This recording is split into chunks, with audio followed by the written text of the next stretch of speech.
I'm going to get to the title as we go along, this first public insult. Lord Dunmore's gunpowder theft and the military actions in Virginia. So we're going to take a look at Lord Dunmore and where he intersects with Patrick Henry, where he intersects with Virginia, and how it all shakes out. I'm going to try not to keep you too long. You're on a hard bench. I'm wearing tweed wool. So we'll see how long we both last today, right? So when we get into this topic, we have to know who Lord Dunmore is. So I just put a few things. So John Murray, product of Scottish aristocracy. He is pretty much from the long lines of the landowners, the very wealthy, very aristocratic Scots. Makes sense. So he was born in 1730, so he's about 45 years old at the time of the Gunpowder Crisis. His father, who I don't have a profile for his father. His father was essentially a Patrick Henry of Scotland. Very fiery and very rebellious against the crown. His son, Lord Dunmore, is going to be a teenage boy when Culloden occurs and the Scots are defeated, and his father is almost executed, but is put on long-term house arrest, and so is young Dunmore. All right? So he's a product of that. He's a product of rebellion against the crown. And he's also going to benefit from that because to get those statuses back, he has to be super vigilant about loyalty to the crown. And that's the agreement that a lot of the clans in Scotland made so they wouldn't lose their aristocracy monies, land, and status. He's a product of that. So when he comes here and he does go into the British military, right? Gets that experience, comes away, becomes the governor of New York briefly, then the governor of Virginia.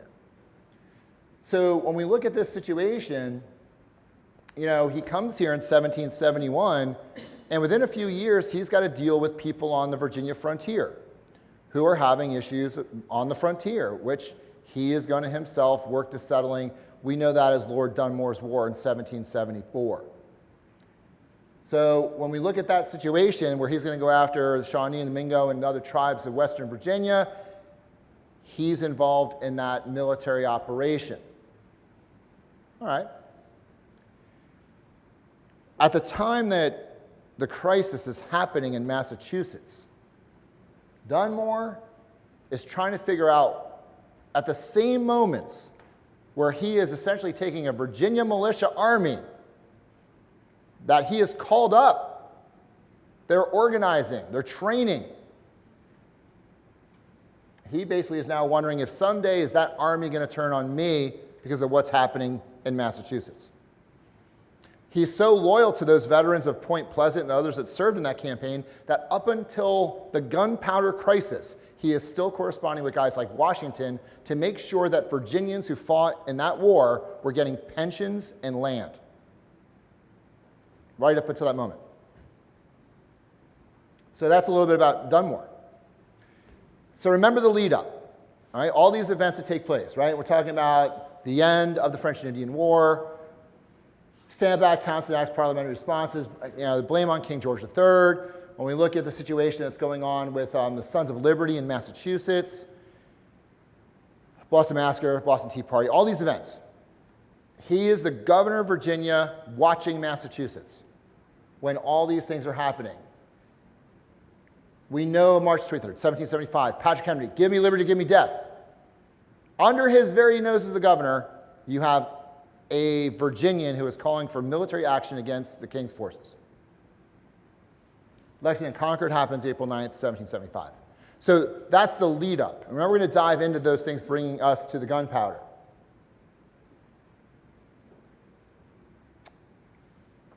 All right. So when we look at this situation, and we have this moment where the convention is meeting in Richmond, and Henry is there, all the other leadership is there, and we look at this and we think, what are some of these leaders going to say, and what are some leaders not going to say? Henry, of course, as you probably know, is going to do what others will not say, but he will say it. And I always tell people, give me liberty or give me death is not the most fierce part of his presentation that day. If you look at all the other words he chose to use in that presentation at that church down in Richmond, he is saying some things that, well, why is Virginia saying those things? Virginians are having a pretty good life. He has a pretty good life. The merchants have a pretty good life in Virginia. Why is he saying it here? It's been nothing that ran afoul of Virginians. So when you look at his words, resolve, therefore, that his colony be immediately put into a posture of defense, that a committee be appointed to prepare a plan for embodying, arming, and disciplining such a number of men as may be sufficient for that purpose. Why? What has the governor in Virginia done except for finance the military campaign to clear out Indians on the frontier and is now working to the pensions and landscape for those men of Virginia? See, I'm giving you Dunmore's perspective. All right? And then, of course, he says, gentlemen may cry, peace, peace, but there is no peace. The war has actually begun. The next gate that sweeps from the north will bring to our ears the clash of resounding arms. If you ever read Frederick Douglass's pitch to arm the black community in the Civil War, One Gallant Rush, it's very similar to Patrick Henry's speech. Another war, another speech. So what happens 2 days after that? Henry's a part of the committee. That committee on March 25th is going to basically say, well, yeah, necessarily disciplining of the militia has been much neglected. Proper provision, arms, and ammunition has not been made to the evident danger of the community in case of invasion or insurrection. So basically, when there's still not a war, nobody's really fought in Virginia, he's basically saying, yeah, we got to get our militias up to speed. For what? What's the purpose? The military exercise for infantry appointed to be used by His Majesty the year 1764. So, well, we got to train. Every man be provided with a good rifle to be had, or otherwise with a common firelock, bayonet, and cartridge box, and also with a tomahawk, 1 pound of gunpowder, 4 pounds of ball of lead, be fitted to the bore of his gun, that he may be clothed in a hunting shirt. So, basically, what Patrick Henry and his committee are doing is basically putting Virginia on a war footing, despite the fact there's been no actions taken militarily against Virginians. Has there? Is there? I haven't read of any. So again, Dunmore's just thinking, man, what did I do? So what you have is Dunmore is now keenly aware of what was being said in Richmond. But he also is getting correspondence via British ships from Massachusetts, where the military governor of North America has made his headquarters in Boston. Whatever is happening in Boston is coming to Virginia and going into the ears of Lord Dunmore. Do you think it's any coincidence that Lord Dunmore on April 20th is moving against the gunpowder in Virginia long before he knew of the success or failure of Lexington Green? He knew that there was going to be a march into the countryside of Massachusetts. He knew that there was going to be military operations, and that might come home to Virginia from Massachusetts, which it kind of does. So what do we know? Well, this is from the ship's log from the HMS Magdalen, Lieutenant Henry Collins commanding. The Magdalen is one of those two ships that's kind of around at that time, and Collins's men, his sailors, sometimes misinterpreted as Marines, are going to be armed with small arms and be sent into Williamsburg in the middle of the night to get gunpowder out of the magazine. So the ship's log said at 3 a.m. landed 20 men armed to take some gunpowder out of the magazine at Williamsburg. At 6, the people returned with 15.5 barrels, lost 1 scabbard and bayonet by handling the arms into the boat. At 1 p.m. had intelligence that the inhabitants of Williamsburg were under arms and threatened to attack. The schooner got in readiness, loaded with round and grape, and put the vessel into a state of defense. All right. So when we look at this situation, I always say, pause, everybody. I'm going to show you how Dunmore responded to this. His verbal answer is published in the Virginia Gazette. So everybody could read it. But he lets the people of Williamsburg know, hey, here's why I did this. We'll get to that. Why did I take your gunpowder? But remember the local response from the Williamsburg militia, right? The mayor of Williamsburg said, we beg leave to represent to your excellency that as this magazine was erected at the public expense of this colony for the protection and security of the country by arming thereout such of the militia as might be necessary in case of invasion or insurrection. We earnestly request your excellency to order it to be immediately returned to the magazine. It's the mayor of Williamsburg. So I always pose this, and I probably have done this for years, especially when I worked at Williamsburg. I remember asking this question: is Virginia's public gunpowder Virginia's, or is it the Crown's? Thinking about it? So their answer is that we bought it with Virginia monies. Right? It was bought by our monies. Therefore, it is our gunpowder, erected in a magazine built by our monies from Virginia, not the Crown's. Dunmore is thinking, well, it's gunpowder, and gunpowder is used for the defense of Virginia, which is in the defense of the Crown. So who's right? Who's wrong? All right? So what does he say? What does Dunmore actually say? What is his answer? Well, we have that. He says that hearing of an insurrection in a neighboring county, he had removed the powder from the magazine where he did not think it secure to a place of perfect security, and that upon his word and honor, whenever it wanted in any insurrection, it should be delivered in half an hour. That he had it removed at nighttime to prevent an alarm. That didn't work. That he had removed in the nighttime to prevent an alarm, and that Captain Collins had his express commands for the part he had acted. He was surprised to hear the people were under arms this occasion. Really? This is one of those, what's that word, gaslighting?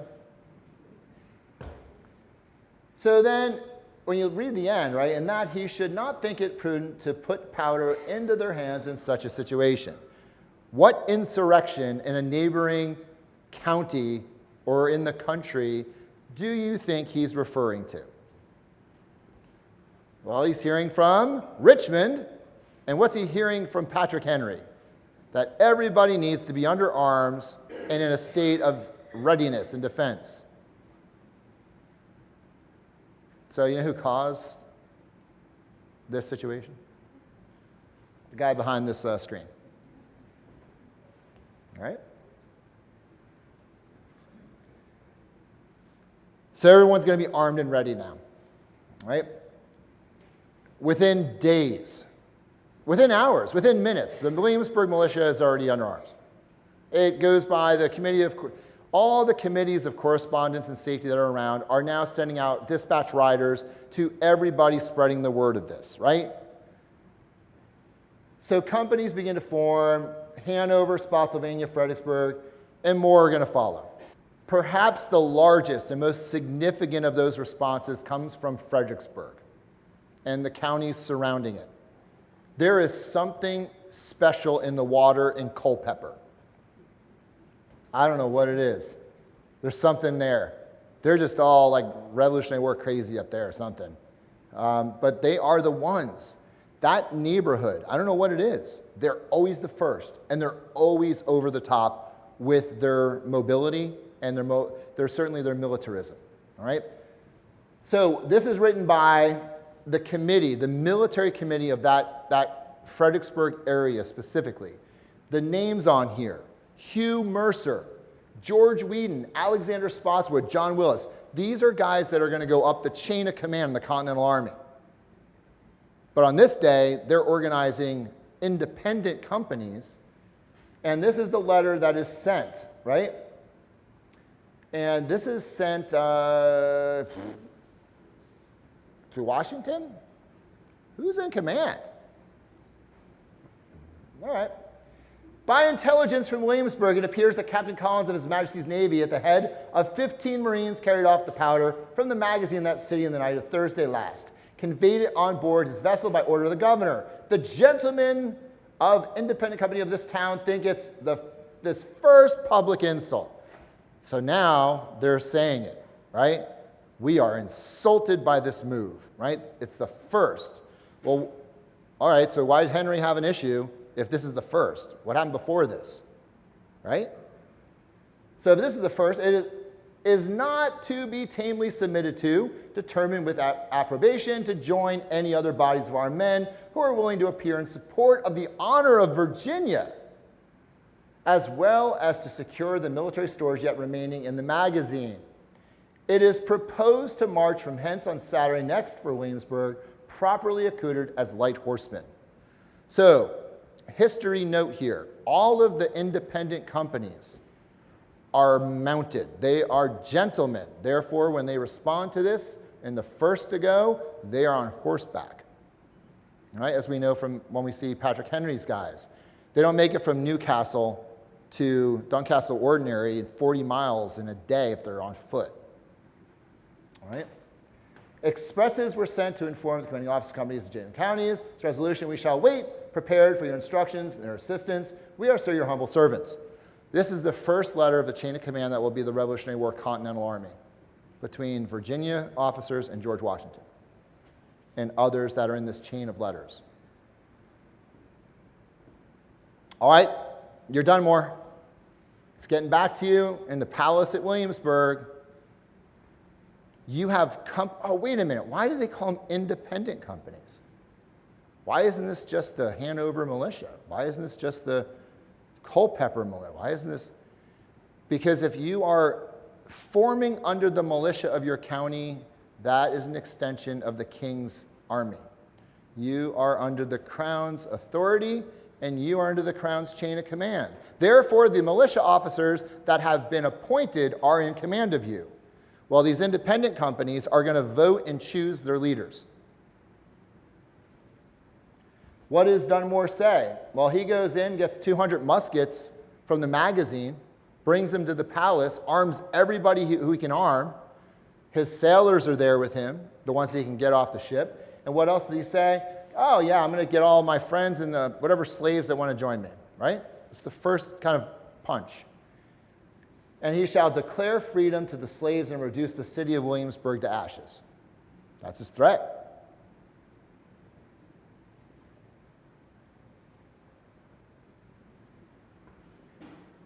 So it just so happens this guy is home from his time with the Continental Congress that's forming.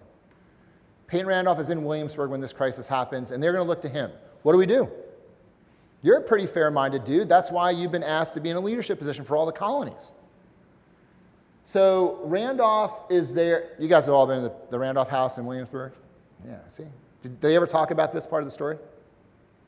No? Oh, maybe not. I guess not. So what does he say? This is his words that he said, we got to chill out. You guys that are under arms currently forming these companies have got to stand down. He says, if we may then be permitted to advise, it is the opinion and most earnest request that matters be quieted, for the present at least. We are firmly persuaded that perfect tranquility will be speedily restored. By pursuing this cause, we foresee no hazard or even inconvenience that can ensue, whereas we are apprehensive, and this we think upon good grounds, that violent measures may produce effects which God only knows the consequence of. What he's saying is that if we keep going down this road, we're going to have a lot of people die in Virginia and elsewhere. He was right. So that was on April 27th that he is telling people, sending word out, if you got people forming to march on Williamsburg, please don't. And yet, there are people that will march towards Williamsburg, right? So the gentlemen independents of Hanover. So Hanover's, we'll call it Revolutionary War leaders that don't know there's a Revolutionary War yet, they're meeting at Newcastle on the Pamunkey. And of course, Henry's a part of that. And what they are doing is trying to answer what Randolph stated and also what others are stating, which is we have issues with our governor. We have a crisis. What are we going to do? And of course, Henry and a lot of his men want action. Fundamentally, ideologically, they believe that it is thievery that the gunpowder is taken. But what we know in history is that some people will march behind a veil of ideology for another ideology. And some of these people, in fact, do want war with England. Some do have an idea of early independence. Some just want to be in rebellion. Where Henry stood on that, I haven't read exactly. I've read his words, but his words were meant to be heard by the public.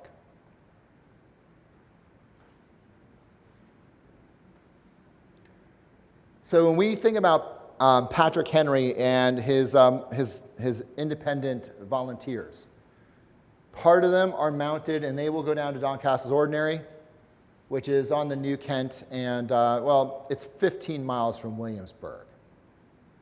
They want to go across the Pamunkey, go up to Richard Corbin's house, and get money for the gunpowder. That's the plan. That's the compromise. If we can get the money for the gunpowder, we'll be happy, right? That's fair. That's fair. Patrick Henry is not in command of anything that is the Hanover militia. The independent company that is forming at Newcastle has to choose their leaders. They're not appointed by the governor or anything like that, not by even the leaders of the county. They are basically a choice lot. Who do you wish to command? Who do you wish to command? Samuel Meredith, since the French and Indian War, is the commander of the Hanover militia, and he's there. Samuel Meredith is a veteran. He's been on campaigns. So is his lieutenant, Goodall, who will be sent after Corbin. So what does Meredith and the other officers say? You want Henry to lead? You got Henry to lead. I, Samuel Meredith, who had once had the rank of colonel of the Hanover militia, I'm going to be a lieutenant under Henry.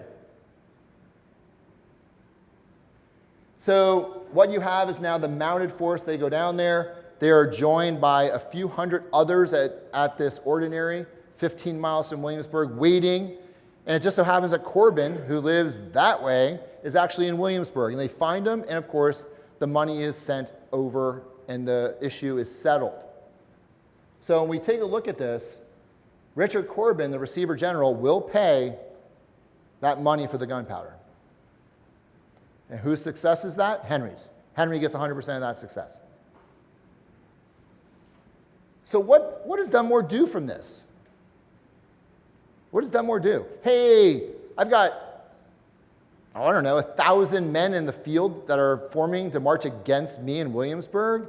Oh, we paid you off. It's all done. It's not how he sees it. And I'm always going to bring you back. I'm always going to bring you back. Dunmore was born in rebellion. Dunmore's father was a rebel. Did not like the crown, had no love for England, had no love for the monarchy, fought against it and lost, and pledged forever loyalty to that same crown. So when we think about Dunmore at this point, what he's looking at across the way is a version of him when he was younger. So what he's going to do is, do I ease back or do I put my gas pedal down? And he puts the gas pedal down. He says this directly, whereas I have been informed from undoubted authority that a certain Patrick Henry of the county of Hanover, and a number of deluded followers have taken up arms. An independent company have marched out of their county, encamped, and put themselves in a posture of war. exciting the people to join in these outrageous and rebellious practices. My proclamation, strictly charging all persons upon their allegiance not to aid, abet, or give countenance to the said Patrick Henry, or any other persons concerned in such unwarranted combinations. So now Dunmore is putting the finger on Henry. If you follow Henry's ideology or you're in the field with him, this is your last warning that you are now going to be threading on absolute treason against the crown. Do they have word of Lexington by this time? Word of Lexington comes in, I want to say it hit the first week in May. So we're right in that, we're right on that. I think some places got it earlier. Some places did get it earlier. Yeah. All right. So what I'm going to do now, we're going to have a departure. We've seen that Dunmore basically now sees if you are in Henry's camp, you're in rebellion, right? Hey, to be a benevolent monarch or a benevolent governor, sometimes I know you guys get upset because you're the peasants. And I'm going to show benevolence. I'm going to back off. I'm going to give you a little chance.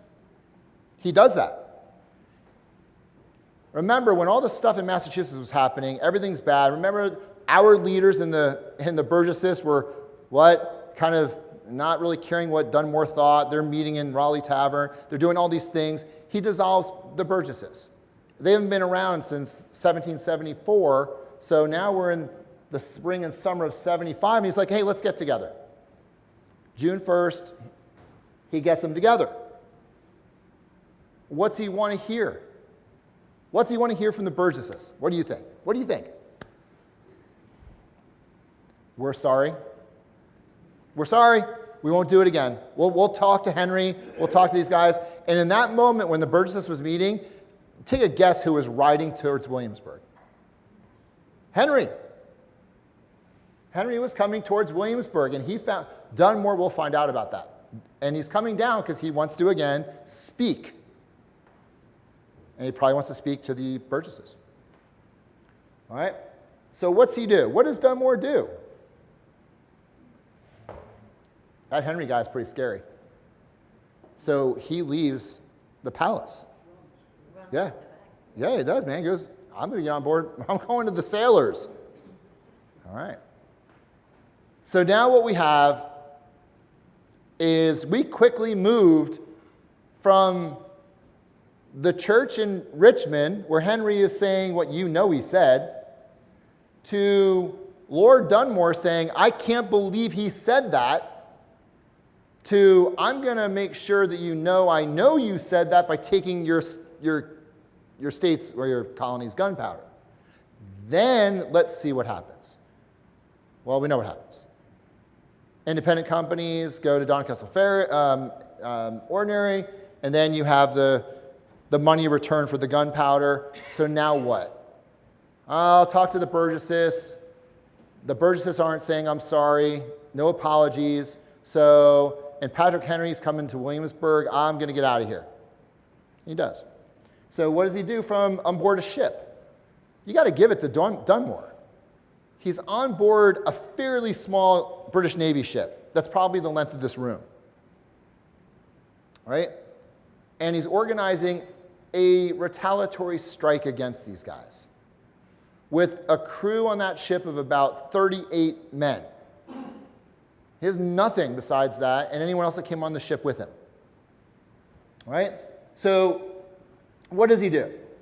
He is first going to say, I need to know who my friends are, and he's going to go around to Hampton Roads, Portsmouth, Norfolk, and he's going to get with any loyalist he can find, and he basically asks this question: can I form a loyalist corps from this part of Virginia? And they said yes, there's enough loyalists here to do that. So he will form the Queen's Own Loyal Virginia Regiment. And they will form through that summer. They are going to start training, obviously, and then they start conducting raids Any rebellious leader, especially, you have a plantation anywhere in Hampton Roads, anywhere Princess Anne, anywhere across any of those rivers, they're on the ships and they're going to hit you. And they do. So by that point now, General Gage in Boston's like, you know what? I got some troops for you. The 14th Regiment of Foot, they're garrisoning the Bahamas, St. Augustine. I'm getting them off the beaches. I'm sending them to Virginia. Can you imagine you're those guys? Just kind of hanging out in those islands, nice little places, and then someone's like, hey, you got to go to Virginia. I'm like, oh, man. So they eventually do arrive in October, and they're going to be put to work, same thing. Hit the aristocracy of Virginia. Hit them. Take what they got and make them feel the wrath of the king. All right? Probably the seminal moment is going to be when Dunmore does this, which I'm pretty certain that if you've studied this period, you probably know this topic. So once Dunmore gets British regulars into his power, he's got some British regulars now, a couple hundred. He's got some other ships coming, maybe some Marines. He's got the Queen's Own Loyal Virginia Regiment. He's got a whole bunch of runaway slaves that he's trying to put into a force. He's starting to feel he's got power. And then he's just going to say, man, I tell you what, I had my foot down on the gas. Now what I'm going to do is ignite the jet engine in the back. I'm going to issue this proclamation, even though Virginia, the Committee of Safety, has not declared war on the Crown in any official way. He's going to put the entire colony, Virginia, under martial law, even though a few counties have been in rebellion. And what's he going to do is pretty much the central fixture of this document that everybody is going to hate. I do hereby further declare all indentured servants, Negroes, or others appertaining to rebels, free, that are able and willing to bear arms, joining His Majesty's troops as soon as may be, for the more speedily reducing this colony to a proper sense of their duty to His Majesty's crown and dignity. So what he's saying that if you have not shown him support, he's coming after you, your property, and your slaves. And not just that, but I'm going to take your slaves, arm them, then they're going to march back against you. Yikes, man. So that is the famous infamous Dunmore's proclamation of November 7th, 1775. One of the units that he will raise is the Royal Ethiopian Regiment. Yes, that's what he names it. So they are recruited mostly from around Portsmouth, Norfolk, surrounding counties. They come to where his men are, and they join up. They will wear what the militia is often wearing, which are these hunting shirts. And they're kind of like smocks, maybe what a wagon driver might wear. But what they do is they put this stitched or embroidered logo on the front, using Patrick Henry's words against him, where they write liberty for slaves, and they emblazon it on their uniform. Several hundred of these guys join up, and they'll be under arms ready for the next fight. So Dunmore, who is now being the architect of a campaign against the rebellious Virginians, Patrick Henry and otherwise, he's going to have a victory. It's the Battle of Kemp's Landing on November 15, 1775. What's he going to do? 100 of his 14th Regiment of Foot guys, these veteran guys from the Bahamas, coming up, and they're going to be with 20 men from this Loyalist Corps. They're going to hit the militia at Kemp's Landing, just outside Norfolk. And this is really going to embolden him. My guys can beat your guys. Let's see what happens. And Kemp's Landing is going to bring us to a more famous battle. All right, so what you have now is the Committee of Safety in Virginia, which is kind of like the temporary government. They've enacted that there's going to be 2 regiments raised for the rebellion. 2 regiments. One will be commanded by Colonel William Woodford of that area again, farther north of us, but towards Fredericksburg. And then this other guy. So the 2nd regiment's commanded by Woodford. The 1st is commanded by, what military officer? Oh, yeah, Patrick Henry. Right? Woodford's got all his experiences. You've got a long list resume, and then you have Henry who's like, yeah, okay, I got the 1st regiment. So, and then coming to Williamsburg to join them is the Culpeper Minute Battalion. Again, something in the water there. All those guys have rifles, though. They know how to shoot. So what you have is a force at Williamsburg, and you have Dunmore who's operating around Hampton Roads. There's going to be a collision, a major collision, and it happens in what's now modern-day Chesapeake, which is the Battle of Great Bridge. So you have, you're going to have basically this one fight, right? Now, the village of Great Bridge does not exist anymore. Modern-day Chesapeake, Virginia has grown over it. So what you have, though, is the first English fort built in Virginia, which is Fort Murray. I shouldn't say that. Let's say in the Revolution. Fort Murray is basically a fort roughly the size of this room. It's garrisoned by 20 men of the 14th Regiment of Foot. They have artillery pieces there. They're protecting this road so that the Virginia forces cannot backdoor into Lord Dunmore's troops. So they take up positions, and then, of course, the Virginians take up positions opposite them. And so what does Dunmore think? You know, I did it at Kemp's Landing. Why don't I just do it here too?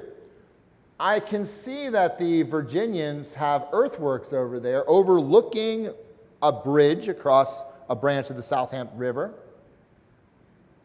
Let's just throw my troops across that and see what happens. I bet you they'll run. So on December 9th, 1775, the Battle of Great Bridge happens. Remember, this is Dunmore's call. This is Dunmore's direct orders. He's got his professional soldiers, Captain Leslie and Fordyce.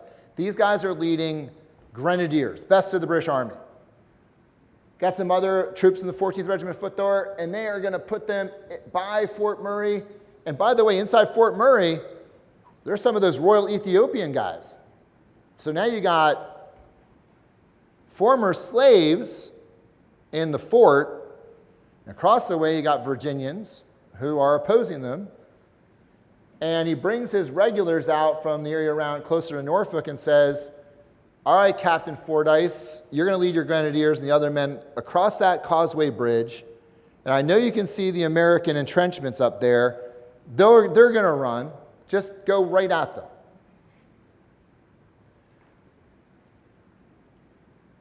So that morning, standing opposite the bridge that the British have to cross is William Flora.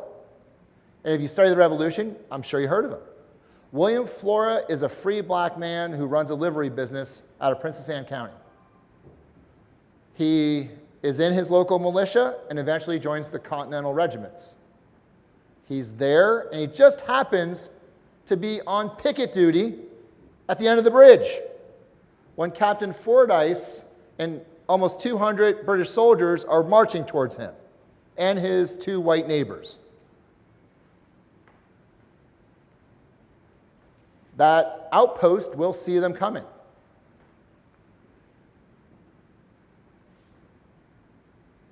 So William Flora is going to fire 8 shots at the foot of the bridge at the Redcoats before he leaves the scene.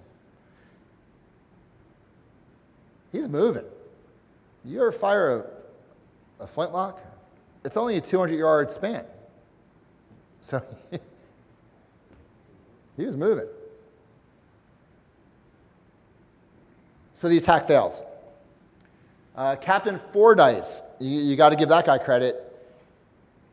He goes out in front of his men, of course, that's his post, and 15 yards in front of the 2nd Virginia's earthworks. He is leading his men and saying to charge, right? So he is going to get hit by a dozen bullets in that moment because they held their fire until he was 15 yards in front. So one of the officers in the 2nd Virginia Regiment, Captain Meade, is going to write this very interesting description of surveying the damage done by this fight. Worse than can be imagined, 10 and 12 bullets through many, limbs broken 2 or 3 places, brains turning out. Good God, what a sight. What will satisfy the governor? You know my feelings, and my determination really is now fixed. I'll see this present matter to an end or die. It's interesting that Meade puts the governor in that description. He blames the British soldier's death specifically on Governor Dunmore. Dunmore cannot believe it. He just can't. He can't believe it. He was shook up by this to the point where he had a perfectly good position on defense at Great Bridge. He brings his men out of there. He totally gives it up to the Virginia troops. All right? So he is going to take his men, all of what he has, and put them back on board ships and just starts to move them around from one spot to the next. He's completely undone. But he's not completely undone because he gets reinforcements. He comes back. It's pretty cool. It's the original sketch of the HMS Liverpool. Liverpool was one of those ships that brought 400 Marines to reinforce Dunmore. So they're in that area by Norfolk where they're kind of, again, different places where I hate saying they're hiding out. I hate saying that. But Dunmore is pretty smart. I got to put my people in places where they can't be gotten to. The British Navy can pretty much go anywhere they want on water. They're anchored outside Norfolk, and what happens? The people of Norfolk see another force come to town, and this is going to be the reinforcement sent to help Virginia, including a force from North Carolina. So Colonel Robert Howe of the 2nd North Carolina Regiment is put in command of Norfolk. He's got 1,000 men in and around the city. And what's he do with his riflemen? He puts them in all these windows along the shoreline or on the docks, and they snipe at the British ships all day and night. So what you have is the British Navy, who is like trying not to engage the citizenry of Norfolk. One, it's a fairly loyalist city. And 2, it's still got the population there. Women, children are all there. There was one sailor, I think it was one of the junior officers, who said that if they do not stop firing from all the windows of Norfolk, that the HMS Otter, which was his ship, is going to slap back the ears of the people of Norfolk. And what he meant is they're going to fire on the town. So the British Navy commander sent a message to the commander in Norfolk and said, you got to stop. And they didn't. And then the last message he sent was to the women and children of Norfolk, you got to get out. So then what happens is they are going to shell the waterfront. And so the British Navy opens up on that, and of course the snipers all get out of those windows and places, and they flee. Colonel Howe, from somewhere, haven't found out where, has received some orders. No, since they're doing this, set fire to the rest of the city, and we're going to basically say that Dunmore burned Norfolk. So what's Dunmore's finale? Well, we know a little bit about this. I can go on. Again, I don't have a lot of time with you today, but I just want to touch on what does it really end. So I use Norfolk as an example. If you go to Norfolk today, you can't find a building that dates to the time of the Revolution. That's because of this. There's a church there that survived. Have you ever been there? What's it got on the wall? You got it. See? Man, this is great. I love this crap. All right. So, but the official story of what happened in Norfolk is not authorized by Virginia until 1836. They do not say it was our own people that burned Norfolk. It was Dunmore, and they kept that going until the 19th century. And you know what was going on around 1836? Why this had to be important? 1836 was in the center of all the Revolutionary War pensioners signing legal documents about their service. And on those documents, often they had to say, I was in Norfolk, and this is what was happening. And they can't lie. Otherwise, they lose their pensions. A lot of that going on. So Dunmore is going to be there. He is going to essentially get another few ships that come in, frigates like the HMS Roebuck, which is a really good ship. I mean, the top of the line, 44-gun frigate. And by the time that Dunmore has all of his forces reorganized, he has a flotilla of 70 ships in Hampton Roads. Could you imagine what that looked like? So he's got his Marines, a lot of them. He's got his Loyalist Corps, 2 regiments of them, 1 black, 1 white. He's got all the families of them and as many of the runaway slaves that he can fit on the ships. He can't fit all of them. So they start moving around. Their last official headquarters will be between Tucker's Point and Portsmouth, which didn't get burned. And then eventually they'll wind up at Gwynn's Island. The Virginia forces are going to set up artillery ranges overlooking Gwynn's and shell his ships. The ships had to move into the Chesapeake. And then Gwynn's Island comes under cannonade. Dunmore is communicating with everything up north. And, of course, the British commanders up north are saying, here's your opportunity. We are landing in Long Island in the summer. We're going to move on New York City. And the British will take New York City August of 1776. So get on the ships and sail for New York. Dunmore has a choice to do it or not do it. He takes the choice. He will say goodbye to Virginia. And that is Dunmore's finale.